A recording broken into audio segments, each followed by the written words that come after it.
Hi guys, welcome back to my YouTube channel. I am healthy chef. ನಾನು ಗಗನ. ಇವತ್ತು ನಾನು ಒಂದು ಹೊಸ ರೆಸಿಪಿ ಜೊತೆ ಬಂದಿದ್ದೀನಿ. ಇವತ್ತು ಕೂಡ ನಾವು ಮತ್ತೊಂದು ಸ್ವೀಟ್ ರೆಸಿಪಿನೇ ಮಾಡೋಣ. ಇವತ್ತಿನ ರೆಸಿಪಿ ಬಂದು ಮಕ್ಕಳ ತುಂಬ ಫೇವ್ರೆಟ್. ಇವತ್ತು ಕೇಕ್ ಮಾಡೋಣ.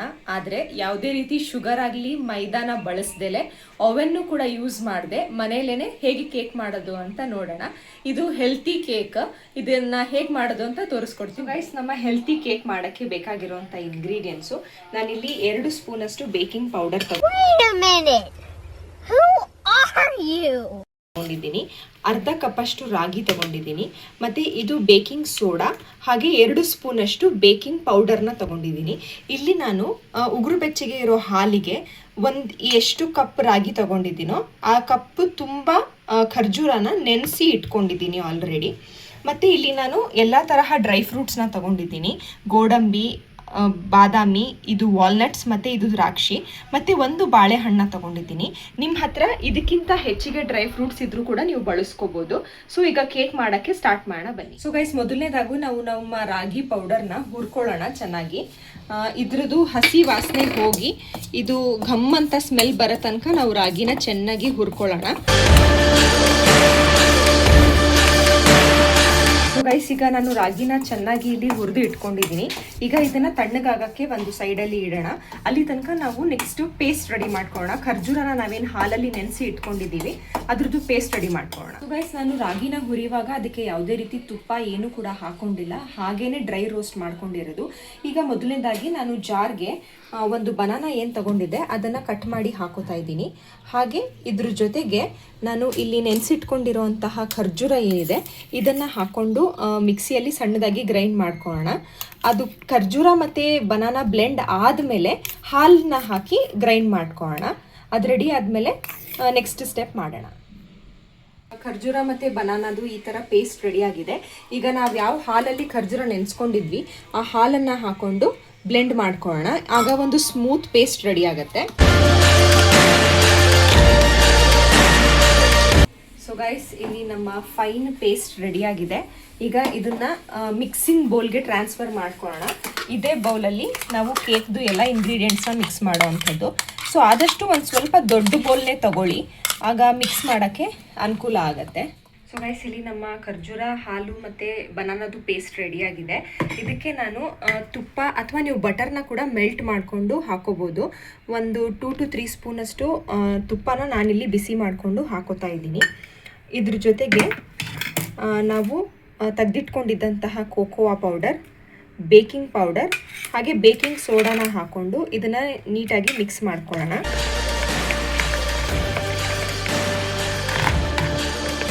ಇದೆಲ್ಲ ಮಿಕ್ಸ್ ಆದಮೇಲೆ ರಾಗಿ ಏನು ಹುರಿದು ಇಟ್ಕೊಂಡಿದ್ದೀವಿ ಅದನ್ನು ಹಾಕಿ ಮಿಕ್ಸ್ ಮಾಡ್ಕೊಳ್ಳೋಣ. ಆದಷ್ಟು ಲಂಪ್ಸ್ ಇಲ್ಲದೆ ಇರೋ ರೀತಿ ಚೆನ್ನಾಗಿ ಮಿಕ್ಸ್ ಮಾಡ್ಕೊಬೇಕು.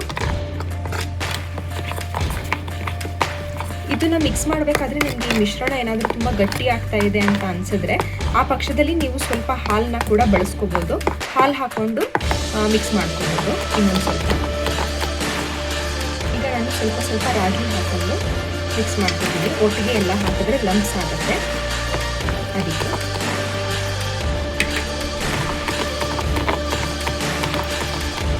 ಸೊ ಗೈಸ್, ಈಗ ಇದು ರೆಡಿಯಾಗಿದೆ.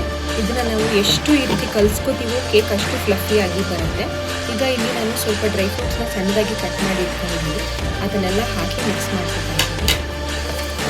ಈಗ ಮಿಕ್ಸ್ ಮಾಡಿಕೊಂಡು ಇದನ್ನು ನೀವು ನಿಮ್ಮ ಹತ್ರ ಯಾವುದು ಡಿಸೈನ್ದು ಅಥವಾ ಶೇಪ್ದು ಬೌಲ್ ಬೇಕೋ ಅದಕ್ಕೆ ಟ್ರಾನ್ಸ್ಫರ್ ಮಾಡ್ಕೊಳ್ಳಿ. ಇದನ್ನೆಲ್ಲ ಮಾಡಬೇಕಾದ್ರೆ ನಾನು ಆಲ್ರೆಡಿ ಕುಕ್ಕರ್ನ ಪ್ರೀ ಹೀಟ್ ಮಾಡೋಕ್ಕೆ ಇಟ್ಟಿದ್ದೀನಿ. ಪ್ರೀ ಹೀಟ್ ಆದಮೇಲೆ ನಾವು ಬೌಲ್ಗೆ ಟ್ರಾನ್ಸ್ಫರ್ ಮಾಡಿಕೊಂಡು ಅದನ್ನು ಕುಕ್ಕರಲ್ಲಿ ಇಡೋಣ.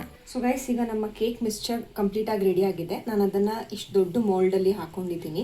ಇಲ್ಲಿ ಇಷ್ಟು ಮಿಕ್ಸ್ಚರ್ ಇದೆ, ಉಳಿದಿರೋ ಜಾಗ ಖಾಲಿಯಾಗಿದೆ, ನೀವು ನೋಡ್ಬೋದು. ಯಾಕಂದರೆ ಕೇಕ್ ಏನಾದರೂ ಅರಳಿ ಮೇಲ್ ಬಂದರೆ ಅದಕ್ಕೆ ಸ್ಪೇಸ್ ಇರಲಿ ಅಂತ. ಆ ಮಿಕ್ಸ್ಚರ್ ಇರೋಷ್ಟೇ ಸೈಜ್ದು ಬೌಲಲ್ಲಿ ಅಥವಾ ಮೋಲ್ಡಲ್ಲಿ ಇಡೋಕ್ಕೆ ಹೋಗಬೇಡಿ, ಸ್ವಲ್ಪ ದೊಡ್ಡದೇ ಇಡಿ. ಇದ್ರ ಮೇಲೆ ನೀವು ಯಾವ ರೀತಿ ಬೇಕೋ ಆ ರೀತಿ ಡ್ರೈ ಫ್ರೂಟ್ಸಲ್ಲಿ ಡೆಕೋರೇಷನ್ ಮಾಡ್ಕೊಳ್ಳಿ. ನಾನು ಈ ರೀತಿ ಮಾಡ್ಕೊತಾ ಇದ್ದೀನಿ. ಬಾದಾಮಿ ಮತ್ತು ಗೋಡಂಬಿನ ಬಳಸ್ಕೊಂಡು ಬೇಕಾದರೆ ಸ್ವಲ್ಪ ಎಕ್ಸ್ಟ್ರಾ ಡ್ರೈ ಫ್ರೂಟ್ಸ್ನ ಮೇಲ್ಗಡೆ ಚೆನ್ನಾಗಿ ಕಾಣಿಸೋದಕ್ಕೋಸ್ಕರ ಈ ರೀತಿ ಸ್ಪ್ರಿಂಕಲ್ ಕೂಡ ಮಾಡ್ಕೋಬೋದು ನೀವು. ನಾನು ಈ ಮಿಕ್ಸ್ಚರ್ನ ಮಿಕ್ಸ್ ಮಾಡಬೇಕಾದ್ರೆ ಆಲ್ರೆಡಿ ಕುಕ್ಕರ್ನ ಪ್ರೀ ಹೀಟ್ ಮಾಡೋಕ್ಕೆ ಇಟ್ಕೊಂಡಿದ್ದೆ. ಸೊ ಇಲ್ಲಿ ನನ್ನ ಕುಕ್ಕರ್ ಪ್ರೀ ಹೀಟ್ ಆಗಿ ರೆಡಿ ಆಗಿದೆ. ಈಗ ಈ ಮೋಲ್ಡ್ನ ಅದರೊಳಗಡೆ ಇಡೋಣ ಬನ್ನಿ. ಕುಕ್ಕರ್ ಪ್ರೀ ಹೀಟ್ ಆಗಿ ರೆಡಿ ಆಗಿದೆ. ಇದರೊಳಗಡೆ ಡೈರೆಕ್ಟಾಗಿ ಇದನ್ನು ಇಡಬೇಡಿ, ಕೆಳಗಡೆ ಒಂದು ರಿಂಗ್ ಏನಾದರೂ ಇಟ್ಬಿಟ್ಟಿಡಿ, ಇಲ್ಲಾಂದರೆ ಕೆಳಗಡೆ ಕೇಕ್ದು ತಳ ಸೀದೋಗ್ಬಿಡತ್ತೆ.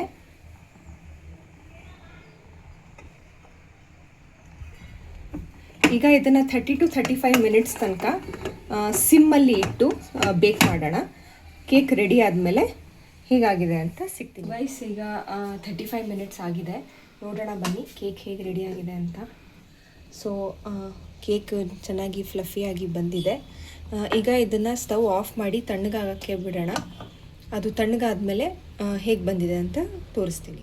ಸೊ ಗೈಸ್, ಇಲ್ಲಿ ನಮ್ಮ ಕೇಕ್ ರೆಡಿಯಾಗಿದೆ. ನಾನು ನಿಮಗೆ ಒಂದು ವಿಷಯನ ಮಿಸ್ ಮಾಡಿದ್ದೆ. ಕೇಕ್ದು ಬ್ಯಾಟರ್ನ ಮೋಲ್ಡ್ಗೆ ಹಾಕೋಕ್ಕಿಂತ ಮುಂಚೆ ಅದಕ್ಕೆ ನೀಟಾಗಿ ತುಪ್ಪನ ಸವರ್ಕೊಳ್ಳಿ, ಆಗ ಕೇಕು ಮೌಲ್ಡ್ಗೆ ಅಂಟ್ಕೊಳ್ಳೋದಿಲ್ಲ. ಸೊ ಅದೊಂದು ನಾನು ಹೇಳಕ್ಕೆ ಮಿಸ್ ಮಾಡಿಬಿಟ್ಟಿದ್ದೆ. ಸೊ ಇಲ್ಲಿ ನನ್ನ ಕೇಕ್ ರೆಡಿಯಾಗಿದೆ, ಫ್ಲಫಿಯಾಗಿ ಬಂದಿದೆ. ಕಟ್ ಮಾಡಿ ನೋಡೋಣ ಬನ್ನಿ ಹೇಗಿದೆ ಅಂತ.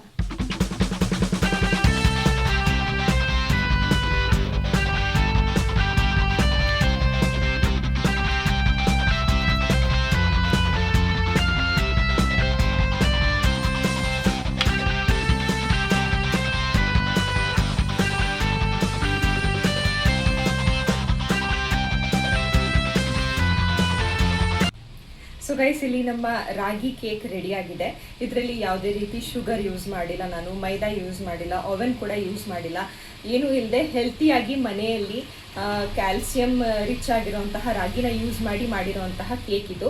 ಇದನ್ನು ನಿಮ್ಮ ಮನೇಲಿ ಟ್ರೈ ಮಾಡಿ, ನಿಮ್ಮ ಮಕ್ಕಳಿಗೆ ಟೇಸ್ಟ್ ಮಾಡೋಕ್ಕೆ ಕೊಟ್ಟು ನೋಡಿ ಹೇಗಿತ್ತು ಅಂತ ನನಗೆ ಕಾಮೆಂಟ್ ಸೆಕ್ಷನಲ್ಲಿ ಕಾಮೆಂಟ್ ಮಾಡಿ ತಿಳಿಸಿ. ಇದೇ ರೀತಿ ಹೆಲ್ತಿ ರೆಸಿಪೀಸ್ಗೋಸ್ಕರ ನನ್ನ ಚಾನಲ್ನ ಸಬ್ಸ್ಕ್ರೈಬ್ ಮಾಡ್ಕೊಳ್ಳಿ. ನಿಮಗೆ ಈ ವಿಡಿಯೋ ಇಷ್ಟ ಆಗಿದ್ರೆ ಈ ವಿಡಿಯೋನ ಲೈಕ್ ಮಾಡಿ, ನಿಮ್ಮ ಫ್ರೆಂಡ್ಸ್ ಮತ್ತು ಫ್ಯಾಮಿಲಿ ಜೊತೆ ಈ ವಿಡಿಯೋನ ಶೇರ್ ಮಾಡಿ.